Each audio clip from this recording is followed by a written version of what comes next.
भारत रंगों, संस्कृतियों और रचनात्मकता की भूमि। हम उस देश से हैं जिसे कला, अध्यात्म और दर्शन के लिए जाना जाता है।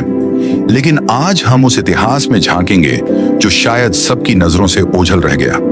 हमारे देश में कई ऐसे महान दिमाग हैं जिन्होंने गणित, रसायन विज्ञान और कला के क्षेत्रों में अमूल्य योगदान दिया है, लेकिन अफसोस उनके नाम अक्सर इतिहास के पन्नों में खो गए हैं। तो चलिए उनके योगदान की कहानियों को फिर से उजागर करते हैं और जानते हैं उन अनसुने नायकों के बारे में।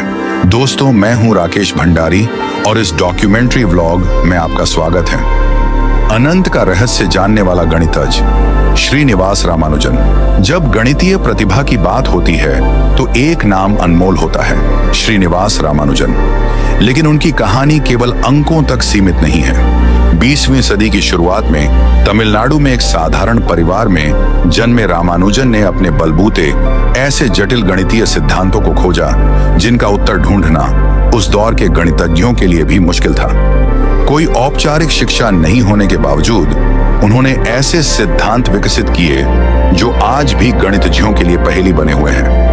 1913 में उन्होंने कैम्ब्रिज विश्वविद्यालय के गणितज्ञ जी H. हार्डी को एक पत्र भेजा जिसमें उनके द्वारा खोजे गए गणितीय सिद्धांत थे। हार्डी अचंभित रह गए, कैसे एक युवा भारतीय इतनी जटिल अवधारणाओं की खोज कर सकता है। रामानुजन का गणितीय दृष्टिकोण असाधारण था। उसने अनंत तक के लिए ऐसे सूत्र खोजे जो किसी अन्य के बस की बात नहीं थी। उसके लिए गणित केवल एक भाषा नहीं थी, बल्कि यह ब्रह्मांड को समझने का तरीका था।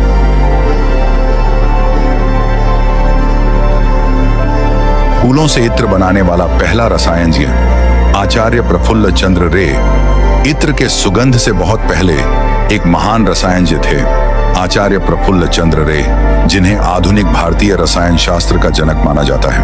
1961 में जन्मे रे केवल एक वैज्ञानिक ही नहीं बल्कि एक समाज सुधारक भी थे। उन्होंने भारत की पहली फार्मास्यूटिकल कंपनी की स्थापना की जिससे सस्ती दवाओं का निर्माण हो सका। रे ने प्राकृतिक तत्वों के साथ प्रयोग किया और भारतीय फूलों जैसे चमेली और चंदन से इत्र के प्रारंभिक फॉर्मूले विकसित किए। उनके लिए यह केवल विज्ञान नहीं था बल्कि अपने देश को आत्मनिर्भर बनाने का एक तरीका था। जब भारत स्वतंत्रता की लड़ाई लड़ रहा था, रे की लैब युवाओं के लिए एक प्रेरणा का केंद्र बन गई। रे सर ने लिखा है, मैं हमेशा से मानता था कि सच्ची स्वतंत्रता ज्ञान में है। रसायन विज्ञान मेरा साधन है